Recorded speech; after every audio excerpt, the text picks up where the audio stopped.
Hi loves, happy Thankful Thirsty Thursday.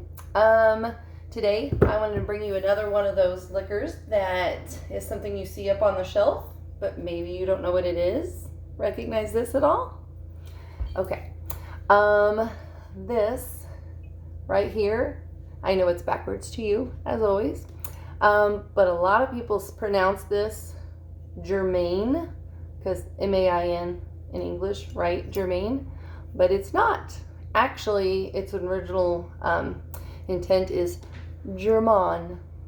And instead of saying saint, you actually say son. So son Jer Mahn. So now a little tidbit for you.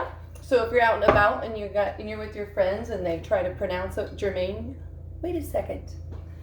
This is son Jer Mahn. Makes you sound a little smart, doesn't it? Anyway, so Saint Jer Mahn. Actually, that's an area in France, a little north of Paris. You can kind of think of it like a suburb. So in that area, it's very artsy, and I mean, if you think of France, you think of probably what the Louvre, things like that. Anyway, so I love this fancy bottle that they put it in. Anyway, so what is Saint Jer Mahn? Okay, it is an elderflower liqueur. Very light, delicate. It's got kind of a fruity taste, like if you have, I would say like peaches, pears, grapefruit, something light, but it's not real like heavy fruity. Just delicate, very delightful. Anyway, you can mix it in a few different things. Okay, so elderflowers. I know you've probably heard of elderberry, but the elderflowers, that's what they actually use. The flowers themselves are just these little delicate white flowers on the bush, and they hand pick them off, and they actually use about 1,000 blossoms per bottle, and it's all natural. They process it naturally. It's a pretty quick process compared to some liqueurs, and alcohol-wise, but it's very delicate. So when you get it, a lot of times people might say you can keep it for a while. I personally wouldn't, just because it's probably not got its own preservatives in there, or the extra preservatives, so it keeps the shelf life. But anyway, it's, like I said, very yummy, and it goes with a few different things. So just something to enjoy, that somebody handpicked those and made that product, and it's just fun.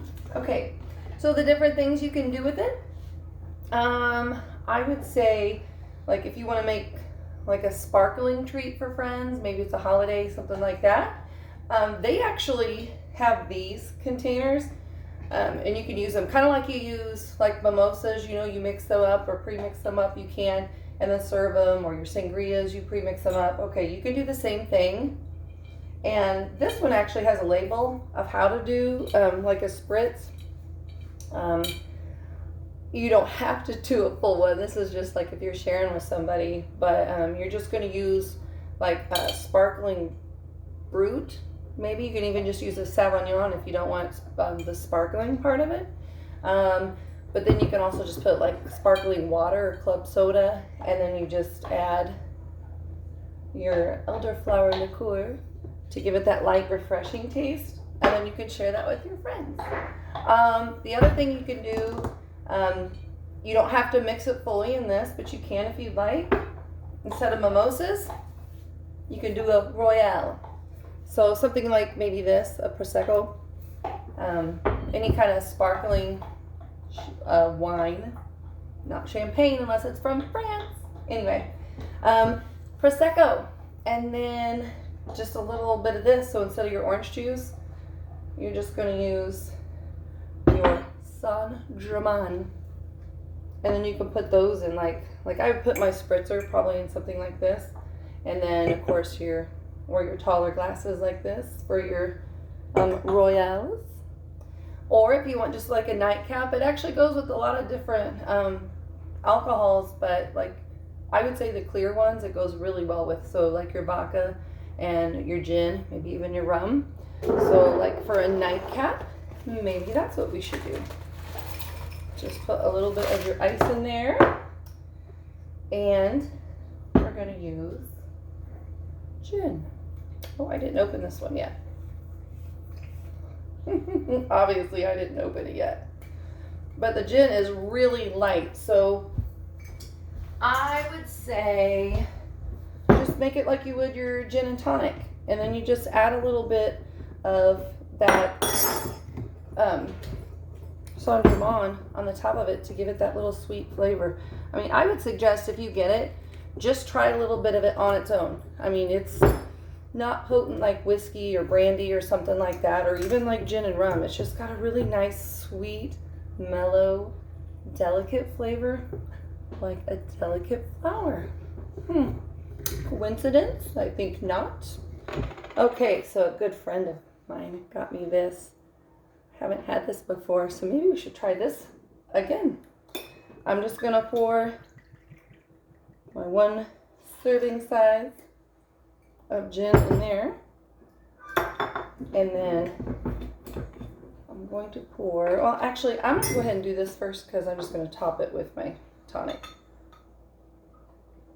And then just not quite half of what you pour in for your alcohol. So if you put 2 ounces of gin, you might want to put 3/4, not more than an ounce of your Jer Mahn.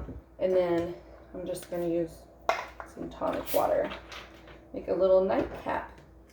But I'm telling you, it just smells so pretty. It tastes pretty. It really makes me think like I'm drinking some delicate flowers. I feel like a delicate flower. Okay. This is my little nightcap. All right, loves. Don't be afraid to try things new, remember? Jer Mahn. It's fancy. Very thankful for you all. I hope you've had a great week. Good night.